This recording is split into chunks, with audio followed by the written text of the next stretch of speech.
దానియేలు గ్రంథం 6వ అధ్యాయం. దానియేలు గ్రంథం 6వ అధ్యాయము 14వ వచనాన్ని మనం చదువుదాం. రాజు ఈ మాట విని బహుగా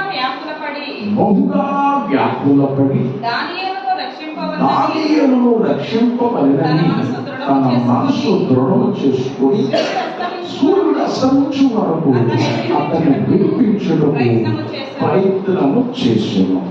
అందరి మాటలతో పలకండి. రాజు ఈ మాట విని బహుగా వ్యాకులపడి దానియేలును రక్షింపవలెనని తన మనసు దృఢము చేసుకుని సూర్యుడు అస్తమించు వరకు అతన్ని విడిపించుటకు ప్రయత్నము చేసింది. దేవుని వాక్యాన్ని ధ్యానించండి.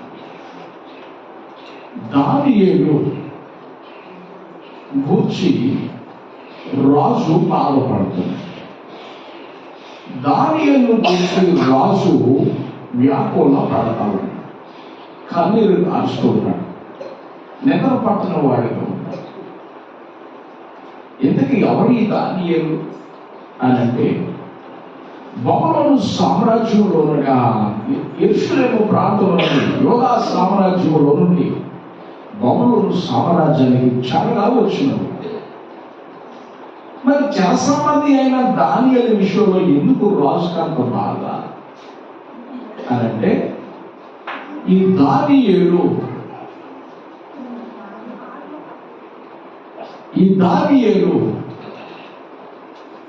బబులోను సామ్రాజ్యానికి వచ్చిన మొదలుకొని నలుగురు రాజుల కాలం వరకు వర్తిల్లారు. 1 నెబుకద్నెజరు, 2 బెల్షస్సరు, 3 దర్యావేషు, 4 కోరెషు. ఈ 4 రాజుల కాలంలో వర్ధిల్లుతూనే వచ్చారు. రాజులు మారినా, రాజులు కాలం చేసిన స్థాయి వెంబడి స్థాయి దానియేలు స్థాయి పెరుగుతూ ఉన్న దానియేలు యథార్థత, దానియేలు బుద్ధి, దానియేలు జ్ఞానం, దానియేలు మనస్తత్వం మారనే మారు. స్ఫోటం చెప్పాలి. నేను అంటాను, దానియేలు గురించి ఎంత బాధపడుతున్నాడు, రాజు తలుచుకుంటే దెబ్బలు పొదు అన్నట్టుగా ఎంత మందిని తెచ్చుకోవచ్చు. ఎంతమందిని తెచ్చుకున్నా రాజుకు తెలుసు, దర్యావేషుకి దానియేలు లాంటి వాడు మాత్రం దొరకడం. ఇంతకీ ఈ దానియేలు గురించి ఎందుకు ఏడుస్తున్నాడు, ఎందుకు వ్యాకుల పడుతున్నాడు, ఎందుకు బాధపడుతున్నాడు అని అంటే, ఈ దానియేలు బబులోను సామ్రాజ్యంలో దర్యావేషు కాలంలో బహుళ వర్ధిల్లుతూనే వచ్చాడు ప్రతి రాజు కాలంలో. అయితే ఈ దర్యావేషు రాజు దానియేలు స్థాయిని హెచ్చించాడట. ఈ దానియేలు స్థాయిని హెచ్చిస్తే అతని క్రింద వాడు పుడుతో పుట్టతో ఒక పన్నాగం పని ఒక చట్టాన్ని తీసుకొచ్చాడు. రాజా, 30 దినములు ఏ వ్యక్తి ఎక్కడికి పోకూడదు, ఎవరికి ప్రార్థన చేయకూడదు, నీ దగ్గర ఉండాలి, నీ ఆవరణంలో ఉండాలి, నీ స్వాధీనంలో ఉండాలి, నీకే మొదలుపెట్టుకోవాలి అని ఇటువంటి చట్టాన్ని కొంతమంది యుక్తితో తీసుకొచ్చారు. అయితే దానియేలు మొక్కల జీవితానికి అలవాటు పడినవాడు, ప్రార్థన జీవితాన్ని అలవరుచుకున్నవాడు, దేవునికి ముమ్మారు ప్రార్థించేవాడు. ఇంటి శాసనాలు సాంకరం చేయబడిన ఇటువంటి చట్టాలు వచ్చినా తన ఇంటికి పోయి యథావిధిగా మోకరించి యెరూషలేము తట్టు కిటికీలు తెరిచి దేవునికి ప్రార్థన చేస్తున్నారు. అయితే ఇది తప్పు పట్టుకున్నారు. తప్పు పట్టుకుని దానియేలు సింహాసనంలో వేసేయాలని ఒక చట్టం వచ్చింది, కానీ ఆ చట్టం కింద వేసేయడానికి సిద్ధపడతాడు. అప్పుడు దానియేలు ఇప్పించిన కారణాన దానియేలు పట్టబడ్డాడని దానియేలు గురించి దర్యావేషుడు యాకోబు ప్రారంభించాడు. బాధపడుతున్నాడు. ఎందుకు రాజుకి అంతగా బాధ అంటే దానియేలు ఎటువంటి వాడో రాజు సాక్ష్యం ఇస్తున్నాడు. ఒక్కసారి ఆ సాక్ష్యాన్ని మనం చూద్దాం. దానియేలు గ్రంథం 6వ అధ్యాయం 3వ వచనం నుండి 5వ వచనం వరకు మనం చదువుకుందాం. ఈ దానియేలు అతి శ్రేష్టమైన బుద్ధి గలవాడు. స్తోత్రం చెప్పండి. దానియేలు ఎటువంటి వాడట? అందరూ చెప్పాలి. అతి శ్రేష్టమైన బుద్ధి గలవాడు. స్తోత్రం చెప్పండి. ఈ దానియేలు ఎటువంటి వాడట? అతి శ్రేష్టమైన బుద్ధి కలిగాడు. కాబట్టి రాజులు మారారు, కాలం చేశారు, దానియేలు స్థాయిలు పెరిగాయి, దానాలు, వరాలు, ఫలాలు రాజు ద్వారా కురిపించారు. రాజు దానియేలు స్థాయి కూడా పెరుగుతుంది. అయితే రాజులు మారిన, అధికారులు మారిన, అధికారులు మారిన అతని గుణం మారలేదు, అతని బుద్ధి మారలేదు. స్తోత్రం చెప్పండి. అంత మంచి సాక్ష్యం అండి. మన పరిస్థితి ఎటువంటి అంటే రోజుకో మాట పూటకోక వేషం. ఏంటండి? రోజుకో మాట పూటకో వేషం వేస్తాం. స్థాయిలు మారిపోతే, స్థితులు మారిపోతే నడమంత్రపు శ్రీ నర మీద పుండు మనిషి ఏం చేస్తాడ అట్లా పరిస్థితుల్లో ఉంటాం. ఒక ఆమె అమెరికాలో వచ్చింది. ఇక్కడ ఉన్నప్పుడు పాలు అమ్ముకునేది. మన దగ్గర అన్నట్టుగా పాలు అమ్మినా పూలు అమ్మినానని ఆమె కూడా ఇక్కడ పిడకలు అమ్మింది. అవి చేసింది, ఇది చేసింది.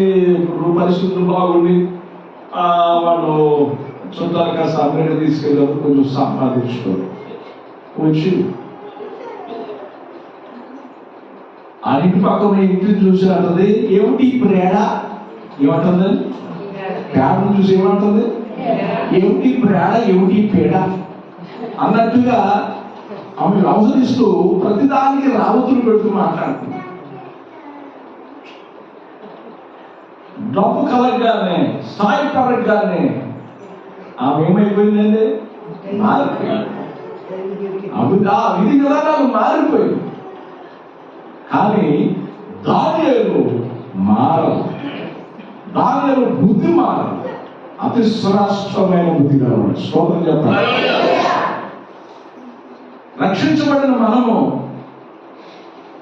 మన బుద్ధులు మారకూడదు. యేసు ప్రభువుకు సంబంధించిన బుద్ధులు కలిగి యేసు ప్రభు లక్షణాలు, గుణలక్షణాలు కలిగిన వారంగా మనం జీవించాలి. అంతేగాని మందులో నీతులు బయట బూతులు అన్నట్టుగా మనం ఉండకూడదు. స్తోత్రం చెప్పండి. ఒక ప్రార్థనకు వచ్చేది, ఆ స్టేటస్ చూశాను. ఏంటమ్మా ఈ స్టేటస్ అని గద్దించాను. మందులోనేమో భలే పాటలు పాడుతుంది, బయట ఏమో నాంపల్లి టేషన్ రాజాలు ఇవో అని పాడుతుంది. ఇది చూసి నేను గద్దించాను, నేను హెచ్చరించాను. యేసు రక్తమైన ప్రార్థన మనం స్తోత్రం చెప్పండి. తప్పుకి చెప్పాలండి, ఒప్పుకి చెప్పాలండి. లేకపోతే రేపు నేను లేక అప్పగించుకో. నువ్వు చెడిపోతుంటే ఆత్మీయ తండ్రికి నేను గద్దించాలి. నువ్వు సరి చేసుకోపోగా నీవు రకరకాలుగా వ్యవహరిస్తే అది నీ ఇష్టం. అది ఎక్కడికి తీసుకురా. ఈనాటి యవనస్తులు కూడా వయసుకు వచ్చేదాకా ఒక రకంగా, వయసు వచ్చిన తర్వాత బుద్ధులు మారిపోవాలి. ఒక స్త్రీ యవన బిడ్డ పెళ్లి కాకముందే కాపురి చేసి బిడ్డని కానీ రోడ్డు మీద విడిచిపెట్టేసింది. నేను పేపర్లో చదివాను. నేను పేపర్లో చదివిన విషయం ఏంటంటే, పెళ్లి కాకముందే పిల్లల్ని కానీ మగబిడ్డని కానీ అమ్మకానికి పెట్టిందన్నాడు. చూశారు ఈ వార్త లేదు? అమ్మకానికి పెట్టిందన్నాడు. నేనంతా పోషించను, ఇంకా నాకు వీడి కావాలి కదా, సిగ్గు లేదు. శరీరాలు మరణం చేసుకోకూడదు, గుణాలు మారకూడదు, బుద్ధులు మారకూడదు. జాగ్రత్త. నీ ఆదర్శాలను నీ భర్తకు తప్ప మరొక రకంగా చూపించుకో, మరొక వ్యక్తికి చూపించుకో. నీ భార్యకి తప్ప మనలో పిచ్చి పిచ్చి వేషాలు వేయకూడదు. ఇది బైబిల్ చెప్తున్న శబ్దం. శరీరాలు మలినం చేసుకోకూడదు. స్తోత్రం చెప్పండి. మనం పవిత్రంగా బ్రతకాలి. దానియేలు అతి శ్రేష్టమైన బుద్ధి గలవాడు. ఎటువంటి వాడట? అద్భుతం. రాజు సాక్ష్యం ఇస్తున్నాడు. మన బసలో ఉన్నవాడు మన గురించి సాక్ష్యం ఇవ్వగలరా? మన ఇంట్లో మన గురించి సాక్ష్యం ఇవ్వగలరా? యోబును గురించి దేవుడు సాక్ష్యం ఇస్తున్నాడు. భూమి మీద అతని వంటి వాడు ఒకడు లేడు. దావీదును గురించి దేవుడు సాక్ష్యం ఇస్తున్నాడు. అతడు నా హృదయానుసారే. కాలేబును గురించి, యెహోషువను గురించి దేవుడు సాక్ష్యం ఇస్తున్నాడు. మోషే సాక్ష్యం ఇస్తున్నాడు. కాలేబును గురించి యెహోషువ సాక్ష్యం ఇస్తున్నాడు. అతని గురించి తన సాక్ష్యం కూడా చెప్పుకోగలుగుతున్నాడు. యోహానును గురించి యేసుప్రభువు వారు సాక్ష్యం ఇచ్చారు. అతను మండుచు ప్రకాశించుచున్న దీపం అని. స్తోత్రం చెప్పాలి. తండ్రి అయిన దేవుడు యేసుప్రభువు వారిని గురించి ఈ లోకంలో ఉన్నప్పుడు ఏ మాలిన్యాన్ని అంటించుకోకుండా పవిత్రంగా, పరిశుద్ధంగా, నిర్దోషంగా నడుస్తూ సాగుతూ ఆయన యాత్రను కొనసాగిస్తున్న దినాల్లో తండ్రి అయిన దేవుడు సాక్ష్యం ఇచ్చాడు. ఇతడు నా ప్రియ కుమారుడు, ఇతని యందు నేను ఆరాధిస్తున్నాను. సందర్భం వచ్చింది కాబట్టి నేను అడుగుతున్నాను. మన రక్షణ పొందిన వాళ్ళకు దేవుడిని సంతోషపెట్టిన దినాలు ఎక్కువ, దేవుడు తొక్కపెట్టిన దినాలు ఎక్కువ? ఒకసారి ఆలోచించండి. దేవుడిని ఆనందింపజేసిన దినాలు ఎక్కువ, దేవుడిని దుఃఖపరిచిన దినాలు ఎక్కువ అంటే మన జీవితంలో చెప్పగలం. దేవుడిని దుఃఖపరిచిన దినాలు ఎక్కువ. ఈయన నా ప్రియ కుమారుడు, ఈయన యందు నేను ఆనందించుతున్నాను. చెప్పండి. చక్కటి సాక్ష్యం. దానియేలు గురించి అతను అతి శ్రేష్టమైన బుద్ధి గలవాడే కాదు, ఇంకా వాయబడింది దానికి ప్రధానులలోను ఏమిటట? అధిపతులలోను ప్రత్యేకమైనటువంటి వాడు, అంటే ఒక మంచి స్థాయిలో ఉన్నటువంటి వాడు కనుక రాజ్యం అంతటి మీద అతనిని నియమింపవలనని రాజు ఉద్దేశించాడు. అంతే. స్తోత్రం చెప్పండి. అంత మంచి స్థాయి అండి. రాజుగారు అన్నట్టు అదే విషయం. దానిలో నేను పేరుగా ఉంటాను రాజుగా, కానీ చక్కపరచవలసిన ప్రతి పరిస్థితి నువ్వే అని చెప్పేసి, ఇది కింద వాళ్ళకి ఎట్లా, ఆయన కింద ఉన్న వాళ్ళకి ఎంత సాక్ష్యం సంపాదిస్తే రాజు ఈ స్థాయిలో ఆలోచించుంటాడండి. స్తోత్రం చెప్పండి. చదువుదాం క్రిందికి. అందుకు ప్రధానులు, అధిపతులను రాజపాలన విషయంలో దానియేలు మీద ఏదైనా ఒక నింద మోపవలెనని తగిన హేతు అంటే కారణం కనిపెట్టుచుండేది. కానీ దానియేలు ఎటువంటి వాడటండి? అందరూ చెప్పాలి. అతి శ్రేష్టమైన బుద్ధి కలిగిన వాడే కాదు, ఉన్నత స్థాయి కలిగిన వాడే కాదు, అతడు ఎటువంటి వాడట? నమ్మకస్తుడు. మోషే దేవుని ఇల్లంతటిలో నమ్మకస్తుడు. స్తోత్రం చెప్పండి. భూమి మీద ఉన్న వారందరూ కల మిక్కిలి సాత్వికుడు. ఎంత అద్భుతమండి! ఎంత అద్భుతమండి! దేవుడు బిడ్డలారా, దేవుడు వాక్యం సెలవిస్తుంది. దానియేలు నమ్మకస్తుడు. దానియేలు ఎటువంటి వాడు అంటే ఎంత నమ్మకస్తుడైతే ఈ సాక్ష్యం ఇస్తుంది. ఎందుకంటే రాజును చూశాడు, డబ్బులు చూశాడు, పదవులు చూశాడు, కానీ బుద్ధి మారల, గుణం మారల, నమ్మకత్వం మారల. స్తోత్రం చెప్పండి. హల్లెలూయా. మన పరిస్థితులు ఏ రకంగా ఉంటాయంటే ఆ స్థాయిలో ఉంటే, కానీ దానియేలు నమ్మకస్తుడు. అదే దేవుని వాక్యులు మనం చదువుతాం. 101వ కీర్తనలో కూడా వాక్యులు మనం చదువుతాం. కిందకి మనం చదువుతాం, కానీ ఈ మాట చదివిన తర్వాత ఆ మాటలోకి వెళ్దాం. 101వ కీర్తన 6వ వచనంలో మనం చదువుకుంటే బైబిల్ సెలవిస్తూ ఉంది. ఎస్, నా యొద్ద దేవుని వాక్యం సెలవిస్తుంది, నా యొద్ద నివసించున్నట్లు దేశములో నమ్మకస్తులైన వారిని నేను కనిపెట్టుచున్నాను. స్తోత్రం చెప్పండి. నా యొక్క నివసించాలి అంటే నమ్మకత్వం ఉండాలి. దేవుడు అంటున్నాడు, ఏం కావాలంటే దేవునికి నీ వెండి బంగారాలతో దేవునికి పని లేదు, నీ నగదు నగదు దేవునికి పని లేదు, నీ నమ్మకత్వం ఉండాలి. ఏం కావాలండి? అలాగే చెప్పాలి, నమ్మకత్వం దేవునికి కావాలి. నమ్మకస్తులుగా మనం మారాలి. దానియేలు నమ్మకస్తుడండి. దానియేలు ఎటువంటి వాడండి? లెక్కలన్నీ అక్కడ చూస్తున్నాడు, కానీ ఈ లెక్కల్లో తేడా రాలేదు. అదేమనంటే మన విషయాన్ని చూస్తే లెక్క ఒకటి ఎక్కువ ఉందంట. స్తోత్రం చెప్పండి. మనం ఏమంటామండి? లెక్క ఉందే, దానికి ఒక తెక్కు ఉందంట. ఇది పరిస్థితులు. కానీ బైబిల్ సెలవిస్తున్నా ఈ సత్యం మీరు ఆలోచించండి. ప్రతి విషయాన్ని ఎంత నమ్మకంగా చూపిస్తున్నాడండి, ఎంత నమ్మకం ఉన్నాడండి. దేవుడు నీకు అప్పగించిన ప్రతి పనులు నమ్మకం ఉండాలి. దేవుడు నీకు అప్పగించిన ప్రతి ఉద్యోగంలో నమ్మకం ఉండాలి. దేవుడు నీకు అనుగ్రహించింది అది.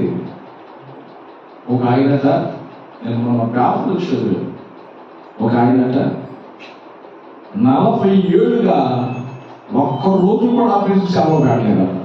ఏంటంటే 40 ఏళ్ళుగా, 40 సంవత్సరాలుగా ఒక్కరోజు కూడా ఆఫీసుకు సెలవు పెట్టలేదు. అక్కడ ఉన్న అక్కడ ఉన్నటువంటి ఆ అధికారులు, ఆ యాజమాన్యం అంతా చూసి సంతోషపడిపోయారు. స్తోత్రం చెప్పండి గట్టిగా. ఆమేన్, హల్లెలూయా. దేవుని బిడ్డలారా, ఆలోచించండి, ఎంత నమ్మకస్తుడిగా 40 సంవత్సరాల్లో అతడు పనిచేశాడు. ఆ యాజమాన్యం అంతా సంతోషపడిపోయి రిటైర్మెంట్ టైంలో, రిటైర్ అయిపోతారుగా ఆ టైంలోనేట ఆయనకి 10 కోట్ల రూపాయలు ఆఫీస్ నుంచి ఇచ్చారు. చెప్పండి, ఎన్ని కోట్లు? ఉద్యోగంలో బోనస్, ఉద్యోగం అవన్నీ ఇస్తూ 10 కోట్ల రూపాయలు ఆయనకి జీవితాంతం నువ్వు నీ బిడ్డలు సుఖంగా ఉండండి అని వాళ్ళు నమ్మకంగా చేసినందుకు ఇచ్చేసారట. ఎంత నమ్మకం అంటే స్తోత్రం చెప్పండి. ఒక ఆయన బిల్డర్ పని చేసిన బిల్డర్ దగ్గర మంచి నమ్మకస్తుడే. బిల్డర్ అనుకున్నాడు, ఈ ఇల్లు కట్టాను కదా, వీడికి ఏమి ఇవ్వలేదు, నన్ను నమ్మకం ఉన్నాడు, వీడికి ఏదో చేయాలని చెప్పేసి ఆలోచన చేసి ఒక 7.5 సెంట్లు తీసుకుని ఇతనికి చెప్పకుండా ఇల్లు కూడా బాగా కట్టాలా అని అంటే మనసులో పెట్టుకున్నాడట.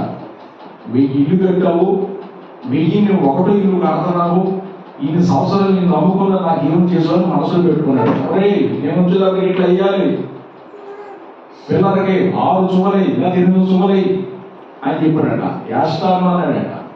చక్కటి పాలేయాలరా, మంచిగా కలపాలరా, ఇది మంచిగా తీర్చిదిద్దాలరా అన్నాడు. అట్లాగే చేస్తాను అన్నాడు. ఒక బస్తాకి 80 గమనాలు ఇసుక కలుపుతున్నాడు. చూడండి, కట్టి చెప్పాడు, అన్ని ఇట్లాగే చేసాడు కదా, ఇట్లాగే చేస్తాను. 8 చూడలు వేయాలంటే 3 చూడలు వేసాడట. నిమిషంలో నాకు ఎట్లా చేస్తావా, నేను చేసేది ఏ రోజైనా నన్ను పట్టించుకున్నావా అని చెప్పేసి షాప్ చక్కగా ఎట్లా చేయాలరా, ఈ ఐరన్ వేయాలరా, ఇంత లావు వేయాలరా, ఈ 20 ఎంఎం వేయాలి, 16 ఎంఎం ఎంత వేయాలరా అని చెప్తే అదే ఆస్తి ఆస్తి అన్నాడట. 20 కాదంట, 6 వేసాడట. స్తోత్రం చెప్పండి. ఏం వేసాడంటే అక్కడ 8 వేసి 6 వేసి చేసాడట. అంత కనపడిపోయింది, అంత అయిపోయింది. చక్కగా గృహప్రవేశం అన్నాడట. గృహప్రవేశం రోజు ఈ నమ్మకస్తున్న వ్యక్తికి చక్కటి వస్త్రాలు ఇచ్చి ఈ గృహం నీకే రా అన్నాడట. స్తోత్రం చెప్పండి. ఈ గృహము ఓ రాయో అది లవోదీపం అని ఏడుస్తున్నాడట. స్తోత్రం చెప్పండి. ఇదేంట్రా శోభమాని నీకు పిలిస్తే ఊరు నాయన నన్ను బట్టి ఎంతగా ఏడుతున్నావేంట్రా అని అంటే, నాకు ముందన్న చెప్పావు కాదు, నేను చేయకూడదు పని చేసింది. ఏంట్రా ఏమన్నా బాగోలేదా, ఏంట్రా ఆరోగ్యం బాగోలేదని చూస్తున్నాడు. అడుగుతున్నాడు. ఆరోగ్యంగా తినే పరిస్థితి బాగోలేదు, ఇంటి పరిస్థితి అన్ని బాగా ఏంటో కదా అంటే, దీనికి 6 ఎంఎం వేసాను, దీనికి 3 సోలు వేసాను, ఇది ఉంటారో ఓడతో తెలియదు అన్నాడు. మీ చావులు చావకన్నాడు. చూసారా, అన్నింటిలో నమ్మకం ఉన్నాడు. కొన్ని లాస్ట్ తన ఇంటికి సప్లై చేద్దామని ఆ గారు అనుకుంటే ఇతడు తనకు తానే నమ్మకం చేసుకుంటాడు. ఆ కుటుంబం వేసుకుంటాం పీక్కుంటాం నాకు అనవసరం అందులో నుండి వాటిని ఉంటున్నాడు. ఏ కాలం ఏ టైం ఎక్కడ ఉండదు. స్తోత్రం చెప్పండి గట్టిగా. నేను మేస్త్రి గారు చెప్పాలి. ఒక ఆయన మేస్త్రి గారు ఉన్నాడు. ఆ మేస్త్రి గారు అట నిన్ననే చెప్పారు, గోపి ఇల్లు కట్టుకుంటున్నాడు. వెళ్తూ ఉంటాడు, రమ్మని అంటున్నాడు, రాదని చెప్పాడు. ఇప్పుడు ఆగిపోయింది, తర్వాత చూసుకుంటాడు. అయితే అవతల బిల్డింగ్ దగ్గరికి వెళ్ళి పని చేస్తున్నాడు. గాలి వచ్చినప్పుడు అలా ఊగుతూ ఉంటుందట. ఆ బిల్డింగ్ ఏముంటుందట, ట్రైన్ వచ్చినప్పుడు అలా ఊగుతూ ఉంటుందట. గోపీలు చూశారు, వాళ్ళే స్ట్రాంగ్ చేశారండి అని. కాబట్టి ఈ మెస్ గారు అయితే 3 అంతస్తు చేసుకోవచ్చు. అలా ఆయన కట్టాడండి, రేకుల షెడ్ చేసుకుంటా కూడా లేదు పైన అన్నాడు.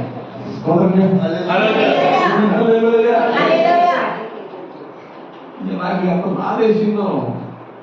అదేనా తోటకు మేలు చేయటం, ఇంటి వాటర్కి మేలు చేయడం అదేనా? నీ స్వార్థం చూసుకుంటే అది ఎంత బాధకరం, మంచిది కదా. అట్లా చేయకూడదు. దానియేలు నమ్మకస్తుడు ఉన్నాడు. రాజు సాక్ష్యం ఇస్తున్నాడు.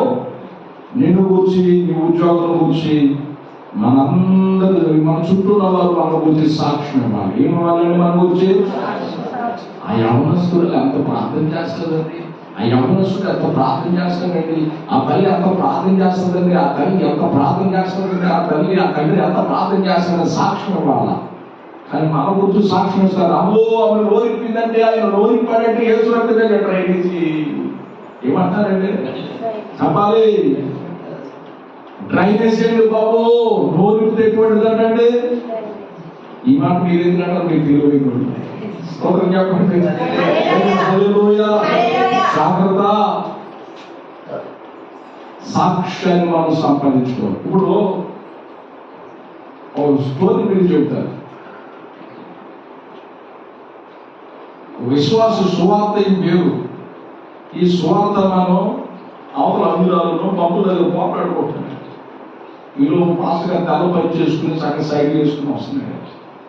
అసలు పాస్టర్ గారిని చూసి ఓచిపెట్టిన తీసి వస్తే ఎక్కువ వరకు ఏమన్నావే, ఇట్లా తిడతావా, నీ ఇంటికి స్తోత్రమే, నీకు స్తోత్రమే, నీ భర్తకు స్తోత్రమే అని ఇట్లా మొదలు పెట్టిందట. పాస్టర్ గారు చూసి మురిసిపోయాడట. స్తోత్రం చెప్పండి. అందరూ అవలామే ఆవలు స్తోత్రం అంటే కథ తిట్లేమని మామూలుగా గట్టిగా మాట్లాడుతున్నట. నాకు స్తోత్రం కాదే, నీకు స్తోత్రమే, నీ కొడుకు స్తోత్రమే, నీ కూతురు స్తోత్రమే, నీ మగవాడి స్తోత్రం. స్తోత్రం చెప్పండి. సువార్త చేసుకోలే అంటే భాస్కర్ మురిసిపోకండి స్తోత్రం చెప్పండి గట్టిగా. భాస్కర్ గారికి ఆ రోడ్డు మీద ఆగితే, అయ్యా భాస్కర్ గారు నువ్వు వచ్చావు, నీకు కూడా స్తోత్రం. భాస్కర్ గారు ఉన్నాక వచ్చానమ్మా స్తోత్రం అన్నా. కాదా స్తోత్రం అంటే ఏ బూతో నాకు చెప్పాలన్నాడు. స్తోత్రం అంటే బూది కదమ్మా, దేవుడు స్తుతించు. ఇప్పటివరకు ఇవి రకరకాలుగా అన్నీ చేసి ఇప్పుడు స్తోత్రం అందరినీ చూసి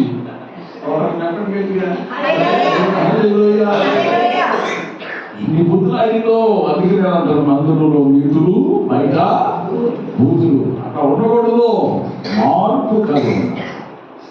దానియేలు నమ్మకస్తుడు. దానియేలు ఎటువంటి వాడు? అమ్మాయి చదువు. దానియేలు నమ్మకస్తుడు. దేవుడు నమ్మకస్తులు కనబడుతున్నాడు, నమ్మకస్తులు ఎదురు చూస్తున్నాడు.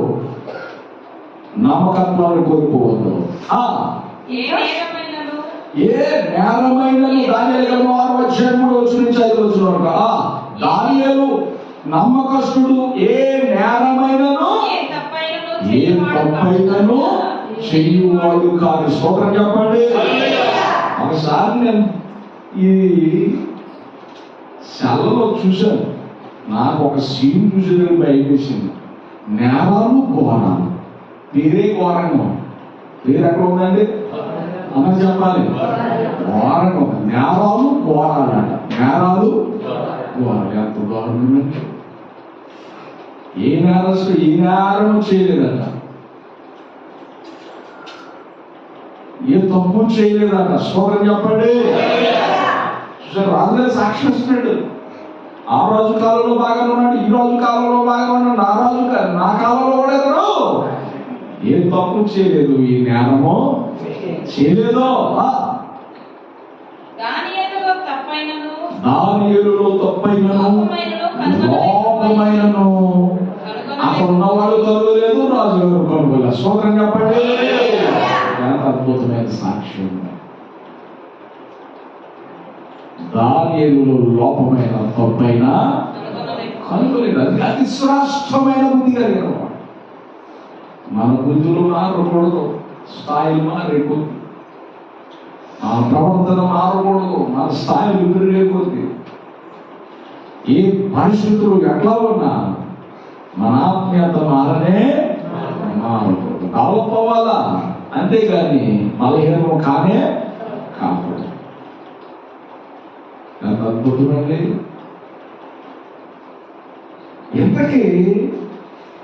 ఎంతటి స్థితి అతనికి ఎక్కడి నుంచి వచ్చింది, ఎలా వచ్చింది అని అంటే ఆ మాట చదువుకుందాం. దానియేలు గ్రంథం 10:12 మనం చదువుకుందాం. దానియేలు గ్రంథం 10:12. అప్పుడు అతడు దానియేలు భయపడకుము, నీవు తెలుసుకొనవలెనని నీ మనస్సును ఏం చేశాడు? అప్పగించి. అందరూ చెప్పాలి. మనసును ఏం చేశాడండి? దేవునికి అప్పగించాడు. నీ మనసును అప్పగించి దేవుని ఎదుట నువ్వు తగ్గించుకొనినా ఆ మొదటి దినము మొదలుకొని నీవు చెప్పిన మాటలు వినబడినవి కనుక నీ మాటలను బట్టి నేను వచ్చి. స్తోత్రం చెప్పండి.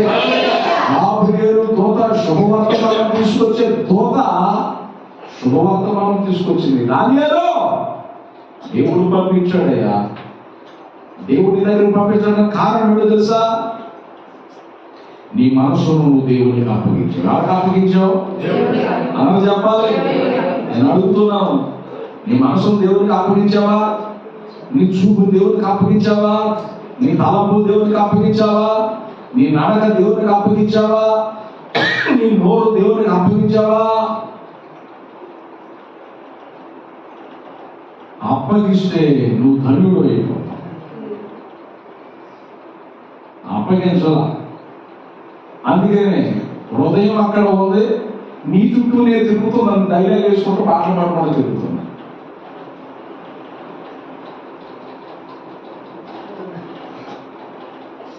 దేవుడు వెళ్ళాలి. మీరు ఆలోచించండి, మారాలి. మనుషులు ఎక్కడ ఉంటున్నాం, మనసు అక్కడ సంచరిస్తాం. అన్నా కదా, ఇక్కడ ఉన్న అమెరికాలో అమ్మాయి దగ్గరికి ఒకసారి ఆలోచించండి. మనసును దేవునికి అప్పగించాలి. ఎవరికి అప్పగించాలి? అందరూ చెప్పాలి.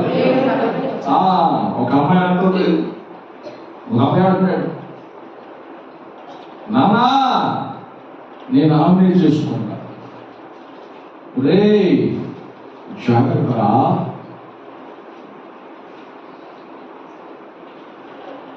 అమ్మాయి అంటుంది, నానా నేను అతన్ని చేసుకుంటా. అమ్మా నాశనం కనీసం జాగ్రత్త,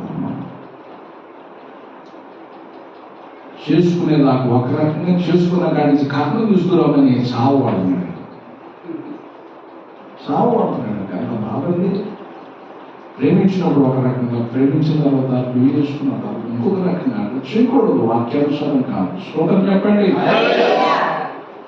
నాకు ఎంతో సంతోషించే విషయం, ఈరోజు వ్యవసాయం కూడా మా దగ్గర జానపల్ రెడ్డి గారు నూతనగా కట్నాలు తీసుకోకుండా వివాహం చేసుకున్నారు. వాళ్ళ కొడుకుల స్థాయి, వాళ్ళ స్థాయి దేవుడు ఎంతగా ఆశీర్వదించాడు. ఒకటంగా వాస్తవాన్ని చెప్తున్నా. ఈరోజు కట్నాలు తీసుకున్నప్పుడు ఎంతమంది ఉన్నారండి? దైవ సాకులు ఉన్నారు, వాక్యానుసారం చేసిన వాడు. మీరు చేసిన దానికి దేవుడు ప్రతిఫలం ఇస్తారు. చూడండి ఎంత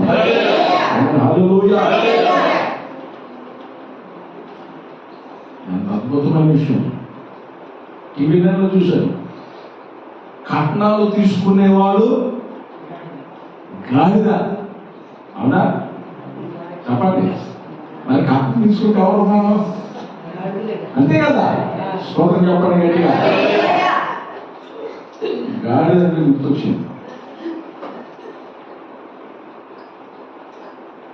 నాకు పెళ్లికి కట్నం ఇచ్చేది పాస్టర్ గారు అన్నా, నేను కాబట్టి నాకు కట్నం వద్దు, కాబట్టి అందరికి బూందీ పెట్టేసి వదిలిచ్చేద్దాం అని నేను అన్నా. అంటే నీకు ఒకనే వచ్చిందా?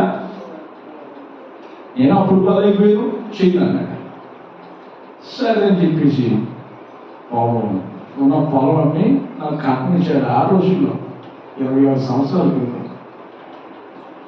నాకు అప్పటి నుంచి మనసు తులుస్తూనే ఉంది, ఒక సమయం దయచేయను ఆయన. దేవుడు పెట్టారా దానికి లెక్కేసి ఒంటి పూట వేసి వాళ్ళ అలాగే నా రంగాన్ని మా పిల్లల గురించి లెక్కలేసుకుని మొత్తం ఇచ్చేసి వాళ్ళు అంటారు, నీలాంటి దైవజనుడు నేను స్తోత్రం చెప్పండి.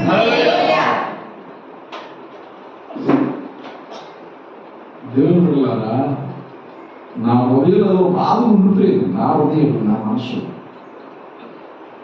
అది వాళ్ళకి ఇచ్చేది. నా మనసు అంత ప్రశాంతంగా ఉంది. ఇప్పుడు జానపల్ రెడ్డి గారితో పాటు నేను కూడా సన్నాను.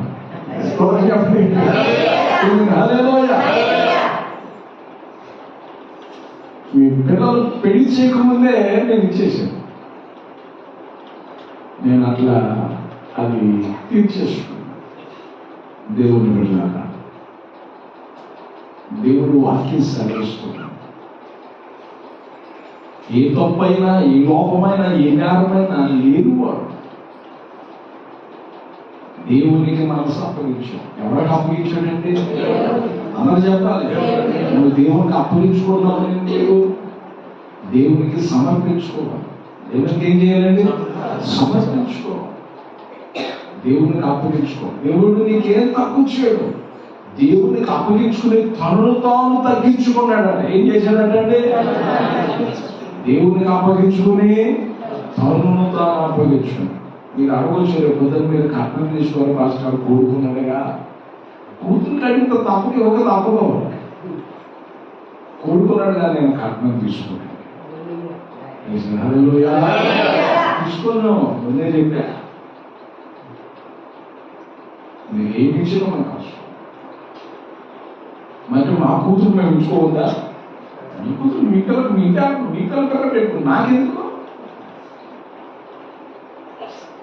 వీళ్ళు ఎట్లా చేస్తాం అది ఎట్లా చేస్తాం ఇది ఎట్లా చేస్తాం నన్ను అడగట్టాడో ఇది ఎట్లా కట్టాడు ఇది వేసే అతగి స్తోత్రం చెప్పండి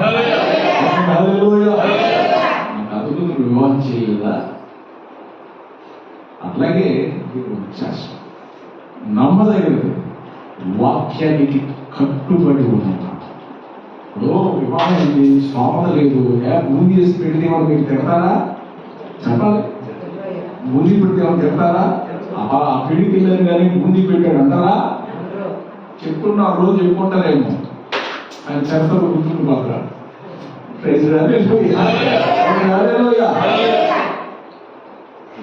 కాబట్టి దేవుని పెట్టినారా నీ మనస్సును దేవునికి అప్పగించాలి ఎవరికి అప్పగించాలి దేవునికి అప్పగించాలి దేవునికి అప్పగించిన తను తాను తగ్గించుకోవాలి ప్రతి పరిస్థితులు దేవునికి అప్పగించుకోవాలి మనం దేవునికి సమర్పించుకోవాలి పరిచయం కొరకు సమర్పించుకోవాలి దేవునికి చేయడానికి దేవునికి ఇవ్వడానికి ఏదైనా చేయడానికి నువ్వు ప్రార్థించడానికి ఉపవాసం సమర్పించుకోవాలి. ఇంకో మాట చేస్తాం దానియేలు గ్రంథం 9వ అధ్యాయం 3వ వచనం మనం చదువుకున్నాం. దానియేలు గ్రంథం 9వ అధ్యాయం 3వ వచనం 9వ అధ్యాయం 3వ వచనం దానియేలు గ్రంథం 9వ అధ్యాయం 3వ వచనం అంతట నేను గోనె పట్ట కట్టుకుని ధూళి తలపైన వేసుకుని ఏమున్నాడంటే అందరూ చెప్పాలి వారానికి ఒకసారి మనం ఉపవాసం ఉన్నావా దాన్ని ఏం చేసినట్టండి అందరూ చెప్పాలి ఉపవాసం ఉన్నాడు. ఏమన్నాడండి ఉపవాసం ఉన్నాడండి. మనకు ఉపవాసం అవసరం. యేసుతో ఉపవాసం చేయలేదా? భక్తులు ఉపవాసం చేయలేదా? మనం కూడా ఉపవాసం ఉన్నారు. ఉపవాసం ఉండడం ద్వారా సైన్స్ ప్రకారం మన ఒంటికి ఆరోగ్యం, చప్పట్లు కట్టడం ద్వారా మన చేతులకు ఆరోగ్యం. స్తోత్రం చెప్పండి. కాబట్టి దేవుని బిడ్డలారా ఉపవాసం ఉండాలి. ఏముండాలండి? దానిలో ఉపవాసం ఉన్నాడా లేదా? మనం కూడా వారం ఒకసారి ఏం చేయాలి చెప్పాలి. ఉన్నారా మీరు? మాటలు రావట్లేదంటే నాకు ఎక్కడో తేడా పడుతుంది. అయ్యా ఒక్క పూట తినకపోతే నేనేమైపోతానో నాకే తెలియదయ్యా. స్తోత్రం చెప్పండి. ఏమా నీ పూట తిన్నావు అయ్యా, నీ పూట తిన్నావు కదా, నీ రోజు తిన్నావు కదా, ఒక్క పూటను ఉపవాసం ఉండవా? ఉపవాసం చేయాలి. దేవుని సన్నిధించాలి. ఉపవాసం అంటే దేవుడితో సహవాసం. అంతేగాని ఉపవాసం ఉన్నప్పుడు మనకి అన్ని రకాల రుచులు గుర్తొస్తూ ఉంటాయి. ఆ రుచులకి మన ఉపవాసం ఆయాసం అయిపోతుంది. మన ఉపవాసం ఏమైపోతుంది? ఆయాసం రకరకాల రుచులు చూసి ఏం చేస్తాం మనం? ఆయాసం కలిపాం. మన ఉపాసన కోత ఉపాసన, దొంగ ఉపాసన. స్తోత్రం చెప్పండి. కానీ కోత ఉపాసన అంటే తెలుసా? కోత అనుకున్నాక నేను ఉపవాసం చేయాలి అనుకున్నాను. ఎప్పటి నుంచి నేను ఉపవాసం చేయాలి అని కోత అనుకున్నాను. ఆ కోత ఉపవాసం చేయాలనుకుంటే దేవుని బిడ్డలారా మీరు ఆలోచించండి. కోత ఉపవాసం చేయాలనుకున్నాను. ఈలోపు ఒక ఆయన ఒక అరటి అస్తం ఇచ్చాడట. అరటికాయలు అస్తం ఇచ్చాడట. అప్పుడు కోత అనుకున్నాక అమ్మో రేపు ఉపవాసం ఉండాలంటే రేపు బాగా నీరసం అయిపోతానేమో అని తొక్క తీసి పెట్టుకున్నాను. స్తోత్రం. ఏం చేసిందండి? తోడు వచ్చి అరటి పండుగ ముందు అడ్డ పెట్టుకున్నాను. అనుకున్నాక మళ్ళా అమ్మో రేపు ఉపవాసం ఒక గిన్నె శక్తులు అనుకుని తీసుకొచ్చాను. అసలు మరి పడిపోతానేమో, తింటాను కూడా నూనె సంవత్సరిపోతానేమో అని చెప్పేసి అన్నిటిగా ఏం చేసిందంట చెప్పాలి. దాన్ని దొరకమే తరువాయి మొత్తం ఆడదనకాయలు తినేసినారు. స్తోత్రం చెప్పండి. ఇంకెందుకు ఉపవాసం? మా ఉపవాసాలన్నీ అట్లా ఉంటాయి. స్తోత్రం చెప్పండి. జాగ్రత్త. ఉపవాసం అంటే దేవుడితో సహవాసం చేయాలి. ఉపవాసం అంటే దుప్పటి కప్పుకుని మాంసానికి అడ్డంగా పడిపోయి ఉపవాసం కాదు, ఆకలి తొడుకులాగా కడుపు నీకు తట్టుకోలే, ఎందుకన్నా చచ్చిపోతున్నాను. స్తోత్రం చెప్పండి గట్టిగా. హల్లెలూయా. ఒక పూట దేవుని సెలవు, ఒక రోజు దేవుని సెలవు, ఉపవాసం ఉండడం మనకు ఆరోగ్యం. స్తోత్రం చెప్పండి.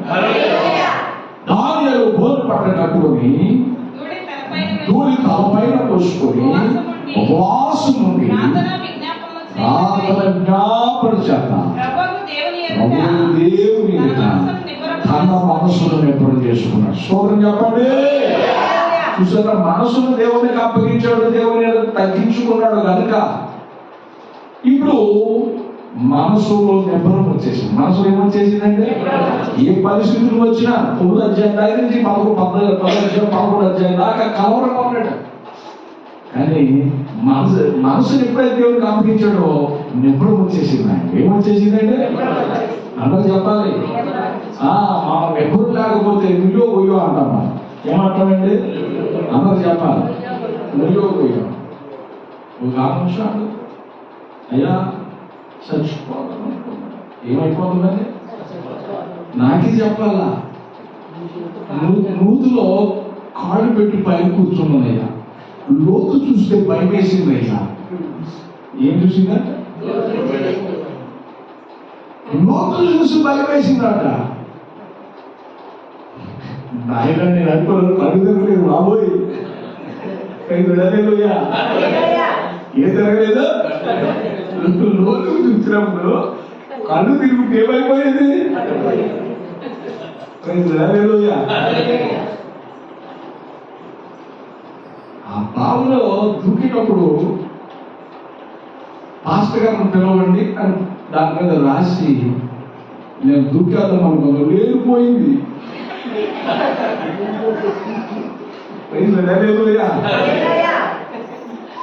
నిజంగా జరిగింది చెప్పాను, కామెడీ కాదు, నిజంగా జరిగింది చెప్తున్నాను. అంటే పోలీసు వాళ్ళు చేంజ్ చేయాలి.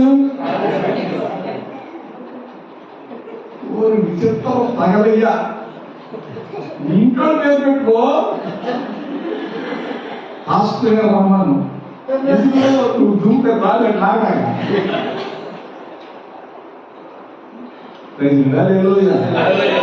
విచిత్రం అనిపించింది. నేను అనుకున్నాను, అసలు బలవంతంగా మరణానికి వెళితే నువ్వు దేవుని సన్నిధికి వెళ్ళవు, దేవుని రాజ్యానికి వెళ్ళవు, దెయ్యాలు చేతులు వచ్చుకుంటావు, అట్లా చేసుకోకూడదు అని చెప్పి. అయ్యా తెలియదయ్యా, పరిస్థితులు తట్టుకోలేక అని అన్నాను. ఏ పరిస్థితులే ఉండొచ్చు, మనసు ఎప్పుడు చేసుకో, దేవునికి అప్పగించు. ఎవరికి అప్పగించాలి? మనుషులు కాకపోతే కష్టాలు వస్తాయి, చెట్టుకు రాళ్ళకు వస్తాయా? వస్తాయి. దేవుని నిమ్మడంగా ఉండు. నువ్వు కోరిన రేవునకు నడిపించే బాధ్యత దేవునిది. స్తోత్రం చెప్పాలి. నువ్వు ఎట్లా ఉండాలనుకుంటున్నావు ఆ స్థాయికి దేవుడు నడిపిస్తాడు. కాబట్టి నిర్భరం చేసుకో. సనగిలిపోవద్దు భక్తులు, బలహీనమైపోవద్దు భక్తులు, దేవుని దగ్గర కృంగిపోవద్దు. నీ కృంగిన స్థితి దేవునికి తెలుసు, దేవుడు లేవనెత్తుతాడు. దేవుడు పెట్టారా? జాగ్రత్త. మనసును ప్రతి పరిస్థితిలో నిర్భరం చేసుకో. మనసును ఏం చేసుకోవాలి? ప్రతి పరిస్థితిలో నిర్భరం చేసుకోవాలి. నిర్భరంగా ఉందాం. దానియేలు గురించి దైవేశ్వరు రాసిస్తున్న సాక్ష్యం. దానియేలు అతి శ్రేష్టమైన బుద్ధి, నమ్మకస్తుడు, మంచి ముఖ్యుడు, తప్పైన లోపమైన ఈ సాక్ష్యాన్ని మనం సంపాదించుకుంటే ఎంత బాగుందో. ఈ సాక్ష్యాన్ని కలిగి ఉంటే దేవుడు ఎంత మెచ్చుకుంటాడు. చుట్టూన్న వారు కూడా నీ చెవి పట్టుకుని మందిరానికి వస్తారు. నువ్వు సువార్త చెప్పకర్లా, నీ ప్రవర్తన సువార్త కావాలి. స్తోత్రం. నేను ఒక ఆయన్ని తీసుకెళ్తున్నాను, ఒక తాగుబోతు, భయంకరమైన కుర్రోడే. అతను నేను ఎప్పుడు చూడలే, నేను అతను ఎప్పుడు చూడలే, నాకు తెలిసి అతను తెలియదు అసలు.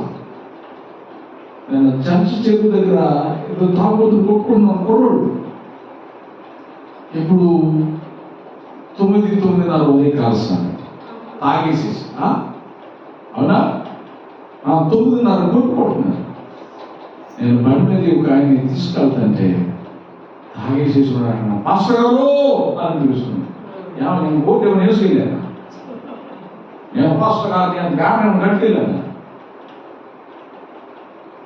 అతను చూసి పాస్టర్ గారు అన్నాడు. నేనా చెప్పి ఈ పేసిన కూడా చూడలేదు. ఊరినాయ తాగున్నాడు వేసుకున్నాక మనవాళ్ళకి ఏం చేస్తాడు చూడండి చెప్పండి. ఏంటయ్యా పిలిచినట్టు మళ్ళీ వేస్తారు అక్కడ ఎందుకు లేనిపోయింది ఆ తీర్థంలో మనం సైడ్ అయిపోవడం. ఎందుకు అక్కడ తాగిపోతే ఆయన పిలిచాడు అనుకో, కాకేసాడు కొట్టుకుంటాను పిలుస్తున్నాడు. నేను తిరిగి తీసుకెళ్ళాను ఏమవుతుంది, అటోడు కొట్టే ఇటోడు కొట్టే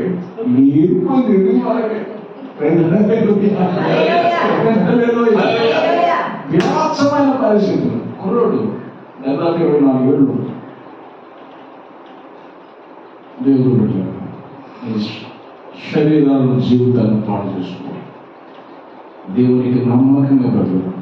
ప్రతి పరిస్థితులను చూసి నీవు కమ్ము తినొద్దు. పరిస్థితులను దాటించగల దేవుడు మన దేవుడు. స్తోత్రం చేయాలి. పరిస్థితులు మార్చగల దేవుడు మన దేవుడు.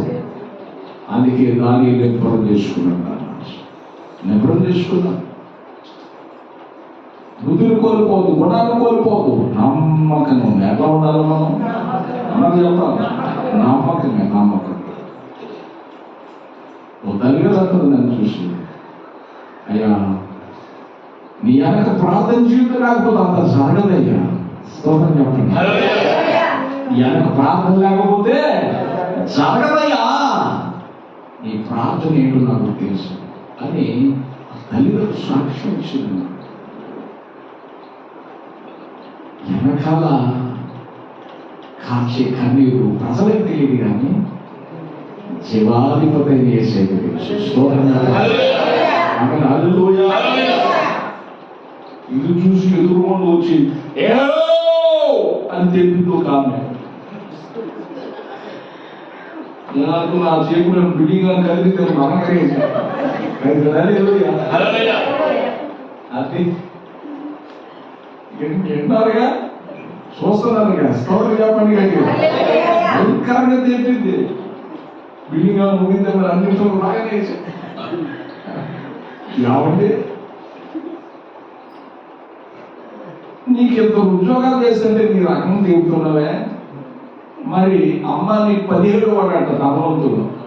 మరి ఆయన తేపితే ఏమైపోవాలి, మన అందరం ఏమైపోవాలి, సముద్రంలో కలిసిపోవాలి. అన్నీ కలిగింది అంగమనుకోవాలి. ఎందుకంటే బాగా దేవుడి దగ్గర పెట్టుకుంటే పొగరు మారిపో. స్తోత్రం చెప్పండి. దేవుడితో పెట్టుకుంటే ఏమైపోతే పొగరు మార్చేస్తాడు. దేవుడి దగ్గర పెట్టుకోకూడదు. దేవుడితో ఎందుకు? నెబుకద్నెజరు రాజే దేవుడితో పెట్టుకుంటే గర్వం మనిషి గద్దెల గురించి గడ్డి వేయించాడు లేదా? గడ్డి వేసాడు. అడవులు తోలేసాడు దేవుడు. రాజుగారు ప్రతిపక్ష పర్వాలు తినవలసిన ఏంటంటాడు, ఏం సుఖరే స్తోత్రం చెప్పాలి. కానీ నెబుకద్నెజరు రాజు ఆ రకంగా గడ్డి తింటే మనం గడ్డిని చూచేసి తాగుతున్నాం. అవునా కదా? గొరుకు గడ్డి మంచిది. మీకు ఆరోగ్యం అని అంటే గడ్డంతా తీసుకొచ్చి ఏం చేస్తున్నాం? చీట్ల ఎంతమంది నాటు వైద్యులు వచ్చారు నేను చూసా. అందుకే మీకు చెప్తున్నా, గోధుమ గడ్డి తిను, ఈ గడ్డి జూమ్ చేసుకో. స్తోత్రం చెప్పండి గట్టిగా. హల్లెలూయా. గరుగు గడ్డి తెచ్చుకో, జూమ్ చేసుకో అని ఎట్లా చెప్పని నేను చూసా. ఓ నాయన, ఈ గడ్డి ఎందుకు కదా నాయన, కుక్క కూడా తిన్నదా గడ్డి ఈ దగ్గర బాబు. స్తోత్రం చెప్పండి గట్టిగా. కాబట్టి దేవుడితో పెట్టుకుంటే అన్ని మారిపోతాయి. దేవుడి దగ్గర తగ్గించుకుందాం, దేవుడిని మన మనసును అప్పగించుకుందాం. అయ్యా గొడవ సార్ లేకపోతే ప్రార్థన సార్ లేకపోతే సంచేయి ఆయన నాకు సాక్ష్యాన్ని దయచేయి, సాక్ష్య జీవితాన్ని దయచేయి ప్రభు ప్రార్థించాలి. తల వంచండి, ప్రార్థించండి. ఎంత పడిన